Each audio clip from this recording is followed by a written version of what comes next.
Nous sommes en direct de la République démocratique du Congo, dans la ville-province de Kinshasa. C'est le patriarche Anatole Loumou. Aujourd'hui, je ne suis pas seul.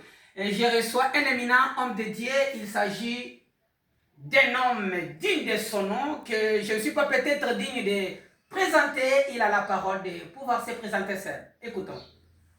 Merci beaucoup, chers spectateurs, spectatrices. Moi, c'est l'apôtre Honoré Ngoma. Vraiment, je remercie le patriarche Anatole Loumou de nous recevoir ce matin dans ce studio. Merci beaucoup. Sans toutefois tergiverser, j'aimerais que notre apôtre nous parle ce matin d'une chose comme ça qui m'est soudainement arrivée en esprit. Mon apôtre, on parle souvent de la malédiction, mais j'aimerais aujourd'hui ensemble avec nos téléspectateurs, qu'est-ce que nous pouvons retenir de la malédiction et surtout de son origine. Ok, merci beaucoup, patriarche Anatole Loumou. Mon apôtre. Ok, souvent ce message de la malédiction a toujours prédit les gens et les gens sont bouleversés de ne pas savoir l'origine de la malédiction. Ah oui. Et vous allez constater que les autres arrivent jusqu'à un niveau où il faut dire que c'est le Satan qui est à l'origine de la malédiction.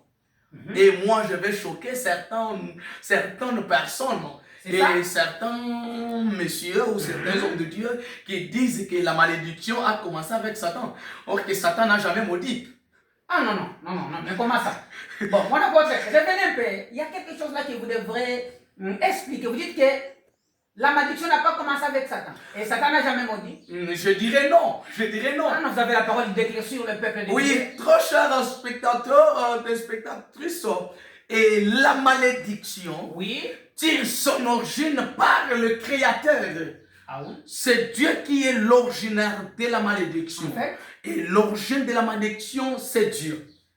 Vous me surprenez. Oh, il y a des gens qui seront surpris. Ce n'est pas seulement vous, mon patriarche.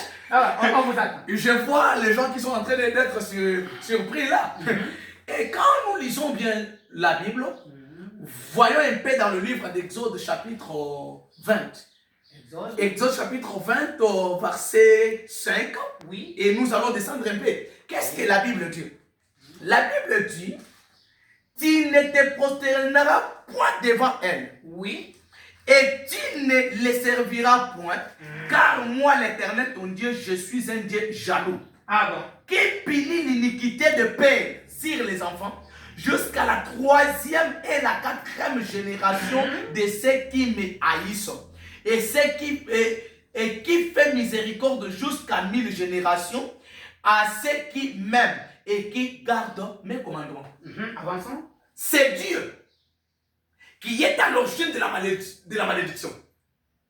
Vous verrez que lorsque un peuple pêche devant Dieu et un peuple qui s'éloigne de la parole de Dieu, la malédiction de père repose sur les enfants. Et non seulement sur les enfants, cette malédiction va commencer à suivre jusqu'à la 4e génération. Oh Jésus! Et comme cette malédiction va suivre jusqu'à la 4e génération, et si nous ne tirons pas attention, et si nous ne connaissons pas l'origine de cette malédiction, à des fois nous dirons que ce sont les sorciers qui ont jeté un mauvais sort à son peuple. Or que ce ne sont pas les sorciers, ce ne sont pas les marabouts, ce ne sont pas les féticheurs, mais c'est Dieu, parce que nous ne connaissons pas l'origine de la malédiction. Ah mon apôtre, atténuez un peu. Bon, je comprends un peu, mais j'aimerais que vous approfondissiez encore. Vous avez dit que la malédiction a commencé avec Dieu. Oui. Et ce n'est pas utile de pouvoir attiser les sorciers, les marabouts, les magiciens. Mais atténuez un peu. Explique comment ça commence. Ok, patriarche. Vous allez remarquer. Parce que lorsque Dieu dit, vous ne vous prosternerez point devant une autre chose, faite par les mains des hommes. C'est pour dire qu'à part la suprématie que Dieu a, personne d'autre ne peut l'avoir. C'est-à-dire c'est Dieu qui est le créateur. Lorsqu'il a créé l'homme, il a dit l'homme doit être semblable à nous. Mais par rapport au péché de l'homme, Là, nous rentrons en Éden. Lorsque nous rentrons en Éden, lorsque Dieu a dit à Adam et Ève que vous pouvez tout manger, mais sauf l'arbre du bien et du mal. Mais ok, dans le jardin d'Éden, il n'y avait pas seulement l'arbre du bien et du mal. Au milieu là, il y avait aussi l'arbre de la vie. Ah, vous me choquez? Oui. Ce n'est pas seulement vous. Même le monde doit être choqué. Oui, on vous écoute.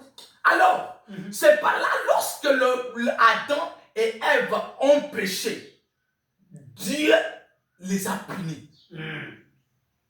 Lorsque Dieu les a punis, c'est là où a commencé la malédiction. Et cette malédiction commence à générer de génération en génération. Pourquoi? Parce qu'ils se sont laissés séduire par l'ennemi qui est le diable. Mon apôtre, un instant. Dans tout ce que vous venez de dire, est-ce que vous sous-entendez dire que la malédiction est une conséquence des péchés?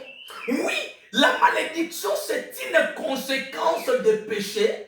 Les péchés commis par les arrière-grands-pères, les péchés commis par nos pères. C'est pourquoi la Bible dit, je suis le Dieu qui punit. Je suis le Dieu qui punit l'iniquité des pères sur les enfants.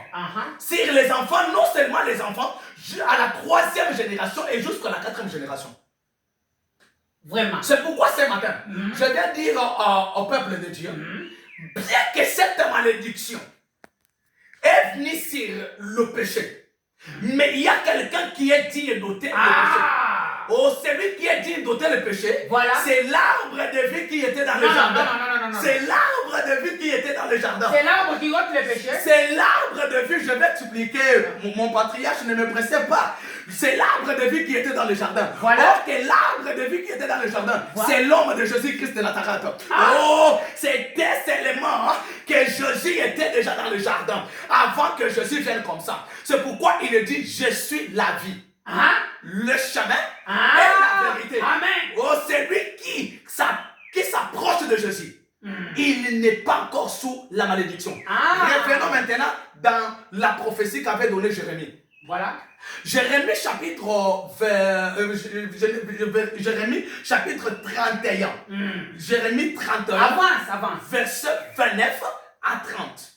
Vous allez remarquer. Il y a une prophétie que Dieu a donnée à Jérémie. Or que cette prophétie va maintenant à l'encontre de la malédiction qui a été dite dans le livre des Job. Comment ça? Oh, comprenez. La Bible dit, en ces jours-là, c'est Jérémie combien? Jérémie 30, 29 à 30. En ces jours-là, on ne dira plus, les pères ont mangé de la sève et les dents des enfants ont été agacées. Mais chacun mourra pour sa propre iniquité. Tout homme qui mangera des raisins verts et ses dents seront agacées.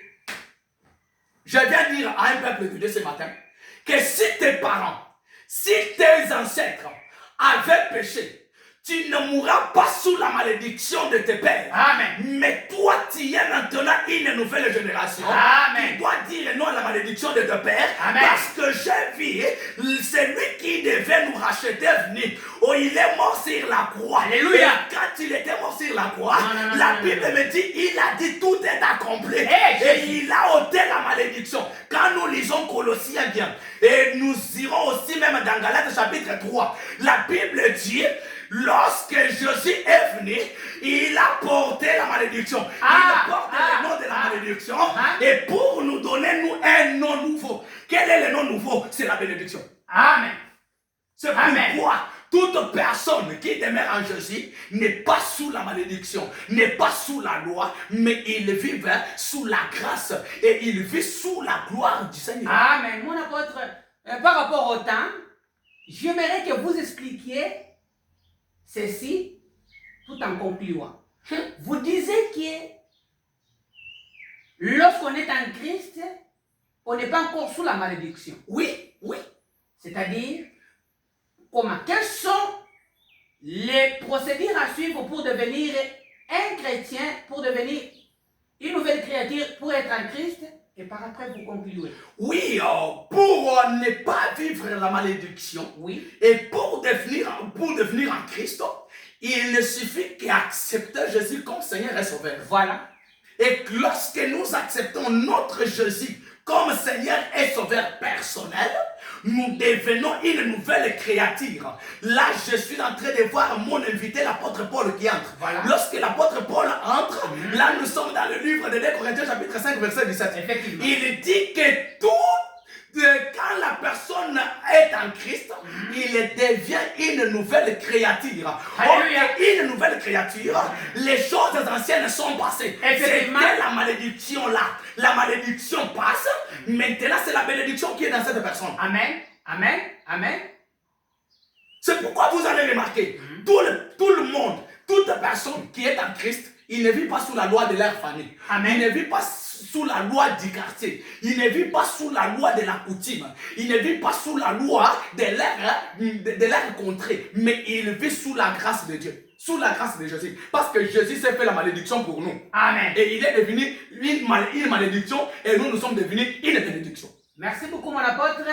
Le tout dernier message dans 30 secondes pour cette fin de l'année 2025. Ok, pour cette fin de l'année 2025, très surtout que nous sommes au mois de décembre, je dirais à nos très chers bien-aimés dans le monde entier, vous qui êtes même en ligne, vous qui êtes même à l'église, vous qui suivez votre chaîne, l'apôtre Honoré Ngoma TV, ensemble avec le patriarche Anatole, nous venons vous dire une chose, que vous ne serez pas atteint ou vous ne serez pas surpris par quelque chose comme l'esprit des morts, comme quelque chose de la malédiction qui va vous suivre.